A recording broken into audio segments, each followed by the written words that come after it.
to the Toffee Blues, your source for all things Everton, and welcome to the match reaction to Fulham nil, Everton nil.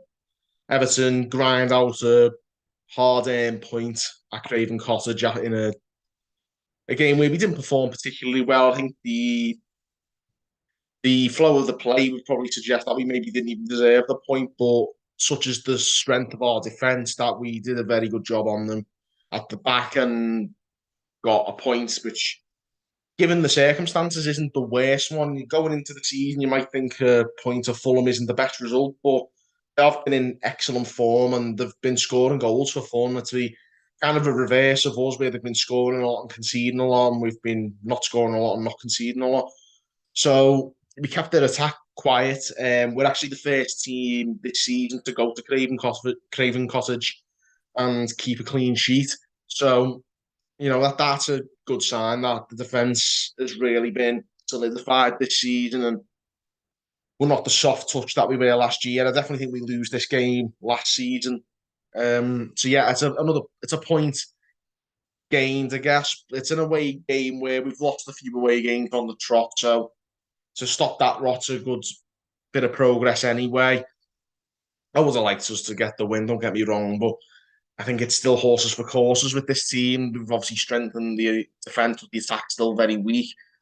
We are hamstrung a little bit with the whole FFP side of things, so I do think we need to be patient, and unfortunately we're going to have to grit our teeth and endure some difficult performances like this one. It wasn't the best on the eye, regardless of whether you think the point on the board good or not. But it's definitely better than last year. There's no doubt about that. Some good performances as well. Iwobi again played well, and Anna played well. Cozy and Tarkowski was solid again at the back.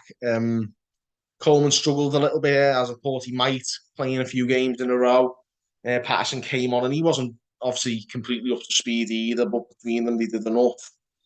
Pickford had a decent game between sticks. He made a few good saves, but his kicking was a little bit suspect, as he sometimes has these games where his kicking's really off.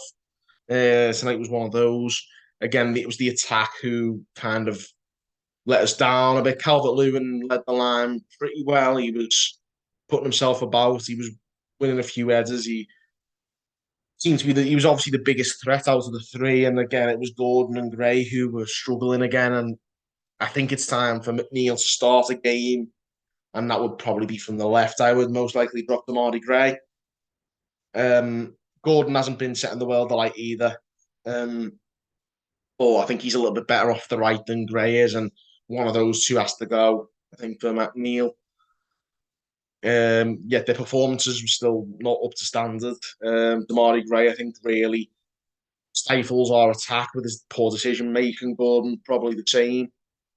So yeah, I think it's disappointing to struggle so much going forward. We're not the most entertaining to watch, but like I said, it's a work in progress. We're definitely a much more respectable team this year than we were last year. Solid. The substitutions from Frank Lampard were maybe a little bit too late, but certainly the correct ones. Garner came on, and I thought James Garner was excellent in the midfield. Yeah, he did what he could. He made a game-saving tackle in the box at one point as well. So he did put himself about and did well. McNeil come on and he was better than the other two, regardless of the fact that he didn't do a lot himself, but he was certainly better than Gray and Gordon. Mopay came on for Gordon and didn't really have time to do much, to be honest. Yeah, and like I say, Parson also came on for Coleman, and it was nice to see him back, regardless of the fact that he didn't really do much in the game. It's just good to have players coming back to fitness and giving us more options. We're going to need them. We've got 3 games now to go until the World Cup break. But yeah, the sooner we can get more players back fit, the better. It'll just sort of get us over that line till January, and hopefully we can do a bit of strengthening. The one player I have left out so far, I haven't really mentioned, and that's because he's my man of the match today, and that is Vitaly Mikalenko. I thought he was excellent at the back today. He's not always the best going forward, but I do think, as I've said, Damari Gray is playing quite poorly at the moment, and I think that does stifle Mikalenko a little bit going forward. His attacking play is never going to be great when is the player in front of him's not the most intelligent player. His decision making could be better. Both Gray and Gordon, even McNeil as well. So, whoever's in front of him's not going to bring the best out of him either going forward. But when he's got to do his defensive duties, I thought he did excellent today. He made so many blocks, some good tackles, worked hard. He did actually offer a little bit more going forward as well. I saw him beat uh, Bobby Reed at one point on the wing and threw a foul and a yellow card to Reed from that little move. So, Mikalenko was really good today. I thought he's my man of the match. Before I go, we're just going to touch on the instance which could have shaped this game a lot differently. Talisman, Alexander Mitrovic, nearly broke Idrissa Gana Gay's ankle with a horrible challenge, and yet again, it was just a yellow, no red card. The wait continued for an Everton opponent to get a red card. What on earth it's going to take for an opponent of Everton to have a player sent off? I do not know. What on earth is going on? The referees are a disgrace. And Frank Lampard, in all honesty, he needs to start challenging this. I know he got fined towards the end of last season after the derby and stuff, but he needs to speak up again, I think, in his press conferences. And he needs to ask the question, what is it going to take for an Everton player, for an Everton opponent to have a player sent off? The next time we see a player get sent off against Everton, we're going to definitely seeing one of our players going down the tunnel on a stretcher. No doubt about it. It's going to take a broken leg, a broken ankle, a fractured skull for an Everton player. Sorry, to an Everton player for one of our opponents to get sent off. When's the referee going to start protecting our players better? Because Richard Garnagay could have been seriously hurt this evening. Anthony Gordon got an elbow to the head last week.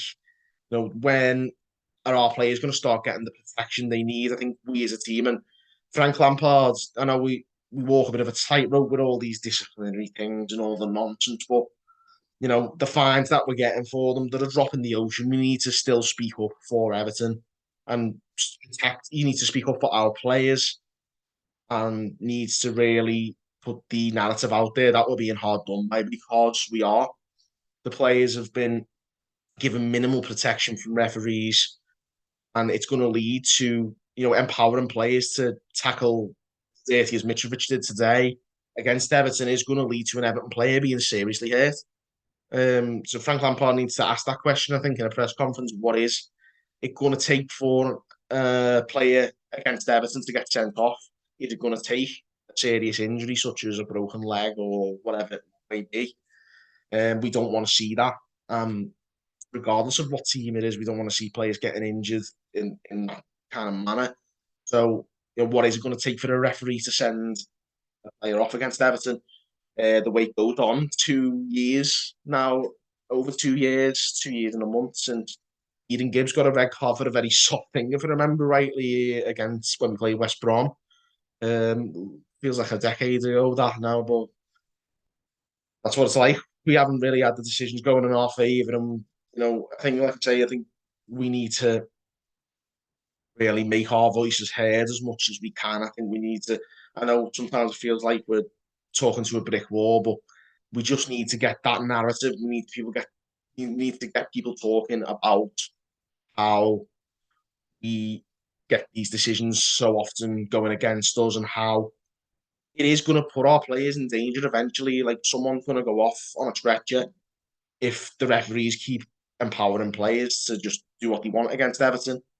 So yeah, I think Frank Lampard needs to address this in his press conferences, but you know, we obviously got fined for failing to control our players last week against Crystal Palace, which was basically a case of us standing up for a player who'd just been elbowed. So, you can see why it really subdues us sometimes, but you never know what could have happened. If Mitrovic had gone off, we might have had a much better chance of winning that game. We might have points on the board now, but life, Everton, I don't think we particularly deserve to win this game, but a draw is probably a fair result. We defended well. We went away from home and stopped the losing streak. We got a 0-0 draw. Not the best, but certainly not the worst, and especially not when you consider last season. So, Fulham 0, Everton 0, there we have it. Let us know your opinions on the game. Drop us a comment, leave a like, and subscribe for more content. Till next time, guys. Thanks for watching on the Toffee Blues.